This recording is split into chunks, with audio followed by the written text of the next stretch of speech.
নমস্কার বন্ধুরা, এই ভিডিওতে তোমাদের মধ্যে বেশ কয়েকটা গুরুত্বপূর্ণ আপডেট শেয়ার করার আছে। সেক্ষেত্রে ভিডিওটা না স্কিপ করে পুরোটা দেখার অনুরোধ থাকলো।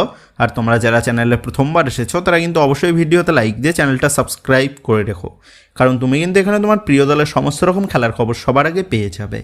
তো চলো আর দেরি না করে আজকের ভিডিওর মেন টপিকগুলো নিয়ে আলোচনা শুরু করা যাক। তো সবার প্রথম আপডেটটাই সকল মোহনবাগান সমর্থকদের অত্যন্ত পছন্দের বিদেশি দিমিত্রি পেট্রাটসকে নিয়ে। তো সবুজ মেরুন জার্সিতে দিমিত্রি পেট্রাটস নিজে যা পারফরমেন্স তুলে ধরেছে তাতে কিন্তু দিমিত্রি পেট্রাটস সকল মোহনবাগান সমর্থকদের নয়নের মনে বিদেশি হিসেবে কিন্তু তিনি পরিচিতি লাভ করেছেন। সনিনরিডে ব্যারেটোদের উত্তরসূরি হিসাবে সকল সবুজ মেরুন সমর্থকরা কিন্তু দিমিত্রি পেট্রাটসকে নিজেদের মনের মণিকোঠায় রেখে দিয়েছেন।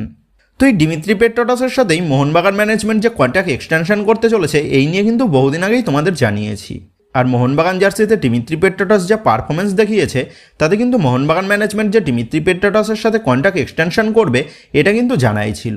তো ঠিক সেই মতনই আজ কিন্তু কিছুক্ষণ আগে মোহনবাগান ম্যানেজমেন্ট অফিসিয়ালিভাবে ঘোষণা করে দিয়েছে দিমিত্রি পেট্রাটস 2026 সাল পর্যন্ত সে মোহনবাগান দলেই থাকতে চলেছে। আর দিমিত্রি পেট্রাটস মোহনবাগান জার্সিতে 2026 সাল পর্যন্ত থাকতে চলেছে মানে এটা কিন্তু নিশ্চিত যে 2026 সাল পর্যন্ত সকল ডার্বি ম্যাচেই দিমিত্রি পেট্রাটস রাজত্ব কিন্তু আমরা দেখতে পেতে চলেছি। তবে আজ কিন্তু আবার দিমিত্রি পেট্রাটসের কন্ট্রাক্ট এক্সটেনশনের এই পোস্টটাতে ইস্টবেঙ্গলকে কিন্তু রীতিমতন খোঁচা দিয়ে দিল মোহনবাগানের সোশ্যাল মিডিয়ার অ্যাডমিন। তো তোমরা জানো আজ ইস্টবেঙ্গলের 105তম প্রতিষ্ঠা দিবস। আর ইস্টবেঙ্গলের এই প্রতিষ্ঠা দিবসকে কেন্দ্র করেই আজ কিন্তু মোহনবাগানের টিম অ্যাডমিন তারা কিন্তু ইস্টবেঙ্গলকে রীতিমতন খোঁচা দিয়ে দিল দিমিত্রি পেট্রাটসের কন্ট্রাক্ট এক্সটেনশনে। তো আজ দিমিত্রি পেট্রাটসের এই কন্ট্রাক্ট এক্সটেনশনের পোস্টেই মোহনবাগানের অ্যাডমিন সে কিন্তু লিখেছে a gift for our নাইবার্স on their special day. তো তোমরা জানো দিমিত্রি পেট্রাটস কিন্তু প্রতিটা ডার্বি ম্যাচে সে কিন্তু ছাড়খাড় করে দিয়েছে ইস্টবেঙ্গল দলকে। আর সেই কারণেই ইস্টবেঙ্গলের আজকের এই স্পেশাল ডেতে ইস্টবেঙ্গলকে যে একটা বড় গিফট দিল দিমিত্রি পেট্রাটসের কন্ট্রাক্ট এক্সটেনশন করে মোহনবাগান ম্যানেজমেন্ট সেটা কিন্তু তারা স্পষ্ট করে জানিয়ে দিয়েছে তাদের সোশ্যাল মিডিয়াতে। সেক্ষেত্রে ডার্বির উত্তেজনা মাঠে এবং মাঠের বাইরের পাশাপাশি এবার যে সোশ্যাল মিডিয়াতেও মোহনবাগান ইস্টবেঙ্গলের অ্যাডমিন তারা কিন্তু দেখাচ্ছে সেটা কিন্তু বলাই যায়। সেক্ষেত্রে এখন এটাই দেখার বিষয় হবে গত মরশুমের ডার্বি ম্যাচগুলোর মতনই আপকামিং 2026 মরশুম পর্যন্ত প্রতিটা ডার্বি ম্যাচেই আমরা দিমিত্রি পেট্রাটস জাদু দেখতে পারি নাকি মোহনবাগান জার্সিতে। তো যাই হোক দিমিত্রি পেট্রাটসকে 2026 সাল পর্যন্ত রেখে দিয়ে মোহনবাগান ম্যানেজমেন্ট কেমন সিদ্ধান্ত নিল এই বিষয়ে কিন্তু তোমাদের মতামতটা অবশ্যই নিচে কমেন্ট করে জানিয়ে দিও। আর এটাও কমেন্ট করে জানিয়ে দিও 2026 সাল পর্যন্ত দিমিত্রি পেট্রাটসের কন্ট্রাক্টটা কি ঠিক আছে নাকি আরেকটু বৃদ্ধি করলে ভালো হতো, এই বিষয়েও কিন্তু তোমাদের মতামতটা নিচে কমেন্ট করতে কিন্তু একদম ভুলবে না। তো যে খবরের নেক্সট আপডেটটা বেরিয়ে আসছে বর্তমানে ভারতীয় ফুটবলের অন্যতম সেরা ভারতীয় ডিফেন্ডার আনোয়ার আলীকে নিয়ে। তো বর্তমানে দাঁড়িয়ে আনোয়ার আলীর বিষয়টা কিন্তু পেন্ডুলামের মতন চলছে, কারণ এই মরশুমে ভারতীয় ফুটবলের অন্যতম সেরা ডিফেন্ডার এই আনোয়ার আলী সে কোন দলে যোগ দেবে এই নিয়ে কিন্তু যথেষ্ট সংশয়ের সৃষ্টি হয়েছে সমর্থক মহলে। আনোয়ার আলীর সাথে মোহনবাগান ম্যানেজমেন্টের একটা দীর্ঘ চুক্তি থাকলেও আনোয়ার আলী সে কিন্তু চাইছে সে মোহনবাগান দলে পার্মানেন্ট ডিলে থাকতে। আর সেই কারণেই আনোয়ার আলী কিন্তু চাইছে তার কেরিয়ারটাকে সেটেল করার জন্য সে মোহনবাগান দলে পার্মানেন্ট ডিলে থাকতে। তবে আনোয়ার আলীকে পার্মানেন্ট ডিলে সই করাতে গেলে আনোয়ার আলীর গডফাদার রঞ্জিত বাজাজ সে কিন্তু দাবি করেছে আনোয়ার আলীর স্যালারিটাকে বৃদ্ধির পাশাপাশি আরও এক্সট্রা টাকা দিতে হবে। আর এটাই কিন্তু করতে চাইছে না মোহনবাগান ম্যানেজমেন্ট। আর সেই কারণেই আনোয়ার আলীর কেসটা কিন্তু বর্তমানে পিএসসিতে গেছে। আর তোমাদের যেমনটা জানিয়েছিলাম আগামী 2 তারিখ মানে আগামীকাল পিএসসি কিন্তু আনোয়ার আলীর বিষয়ে ফাইনাল সিদ্ধান্ত নিয়ে নেবে। মানে আনোয়ার আলী সে এই নতুন সিজনে কোন দলের হয়ে খেলতে নামবে বা আদতেও আনোয়ার আলী 6 মাস পর্যন্ত সে মাঠে থাকতে পারবে নাকি এই নিয়ে কিন্তু আগামীকাল শুনানি জানাতে চলেছে পিএসসি।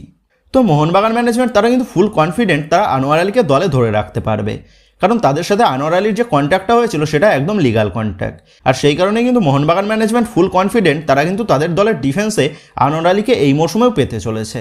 অপর দিক দিয়ে আবার ইস্টবেঙ্গল তারা কিন্তু আনোয়ার আলীর সাথে প্রি কন্ট্রাক্টে সাইন করিয়ে নিয়েছে রঞ্জিত বাজাজের কথা মতন। সেক্ষেত্রে যদি শেষ পর্যন্ত মোহনবাগান ম্যানেজমেন্ট এই কেসটাতে জিতে যায় তাহলে কিন্তু ইস্টবেঙ্গলের পাশাপাশি আনোয়ার আলীকেও কিন্তু কড়া শাস্তির মুখে পড়তে হতে পারে। তো যাই হোক এখন সমস্ত সিদ্ধান্তটাই নেবে কিন্তু পিএসসি। আর সেই কারণেই ইস্টবেঙ্গল মোহনবাগান সমর্থকদের আগামীকাল পিএসসির শুনানির দিকে কিন্তু নজর থাকতে চলেছে।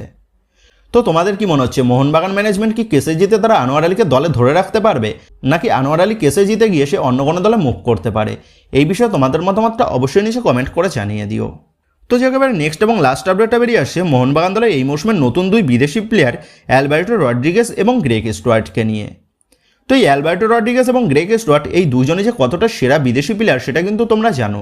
আর এই 2 সেরা বিদেশি প্লেয়ারকেই দলে চূড়ান্ত করে নিয়ে মোহনবাগান ম্যানেজমেন্ট এবার কিন্তু তাদের স্কোয়াডকে আরও শক্তিশালী করে নিয়েছে। তো যাই হোক, ইতিমধ্যেই মোহনবাগান দলের সাথে যোগ দিয়ে দিয়েছে অস্ট্রেলিয়ান দুই বিদেশি স্ট্রাইকার জেমি ম্যাকলারেন এবং জেসন কামিংস।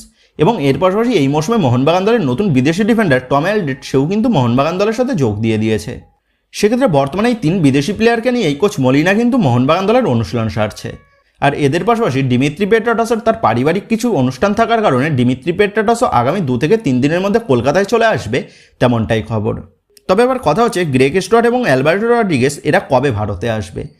কারণ আগামী 18 তারিখ যেহেতু বাংলা ফুটবলের অন্যতম বড় ম্যাচ ডার্বি রয়েছে, সেক্ষেত্রে মোহনবাগান দলের এই 2 সেরা বিদেশি কবে ভারতে আসবে আর এরা কি ভারতে এসে তারা ডার্বি ম্যাচ খেলতে পারবে, এই বিষয়ে কিন্তু যথেষ্ট সংশয় রয়েছে সকল সবুজ মেরুন সমর্থকদের মনের মধ্যে। তো এই বিষয়ে তোমাদের জানিয়ে রাখি, অ্যালবার্টো রড্রিগেজ এবং গ্রেগ স্টুয়ার্ট এদের দুজনেরই কিন্তু বর্তমানে ভিসা সমস্যা রয়েছে। সেক্ষেত্রে এদের ভিসা সমস্যাটা মিটে গেলেই এরা কিন্তু তড়িঘড়ি তারা কলকাতায় চলে আসবে। আর যেমনটা খবর, আগামী 5 থেকে 6 দিনের মধ্যে এদের ভিসা সমস্যা কাটিয়ে এরা কিন্তু কলকাতার পথে রওনা দেবে। সেক্ষেত্রে আগামী 18 তারিখের আগে গ্রেগ স্টুয়ার্ট এবং অ্যালবার্টো রড্রিগেজ এরা দুজনেই কিন্তু কলকাতায় চলে আসবে। আর এরা কলকাতায় চলে আসলেই এদের দুজনকেই কিন্তু ডুরান্ড কাপের জন্য রেজিস্টার করিয়ে নেবে মোহনবাগান ম্যানেজমেন্ট। সেক্ষেত্রে 18 তারিখের আগে এরা দুজন কলকাতায় চলে আসলে এদের দুজনকেই কিন্তু আমরা ডার্বি ম্যাচে খেলতে দেখতে চলেছি। সেক্ষেত্রে গ্রেগ স্টুয়ার্ট এবং অ্যালবার্টো রড্রিগেজ এদের দুজনকে নিয়ে মোহনবাগান সমর্থকদের কিন্তু অতিরিক্ত কোনো চিন্তা করার কোনো কারণ নেই। আর এরা যদি নাও এসে পারে তবুও কিন্তু মোহনবাগান দলের যে স্কোয়াড রয়েছে তাতে কিন্তু ডার্বি ম্যাচ ফুল 50-50 ভাবেই খেলতে পারবে মোহনবাগান, সেটা কিন্তু বলাই যায়। তো যাই হোক, তোমরা কমেন্ট করে জানিও আগামী 18 তারিখের ডার্বি ম্যাচে কোন দলের জয় পাওয়ার সম্ভাবনা বেশি বলে তোমার মনে হচ্ছে। এই বিষয়ে তোমাদের মতামতটা অবশ্যই কিন্তু নিচে কমেন্ট করে জানিয়ে দিও। তো বন্ধুরা, এই ভিডিওতেই গুরুত্বপূর্ণ আপডেট করাই তোমাদের মধ্যে শেয়ার করার ছিল। তো আশা করি ভিডিওটা তোমাদের ভালো লেগেছে। তো যদি ভিডিওটা ভালো লেগে থাকে তাহলে ভিডিওতে লাইক দিয়ে চ্যানেল সাবস্ক্রাইব করে পাশে থাকা বেল আইকনটা অবশ্যই প্রেস করে দিও। তো বন্ধুরা, এই ভিডিওটা এটুকুই ছিল। তো আসি বন্ধুরা, দেখা হচ্ছে পরের ভিডিওতে।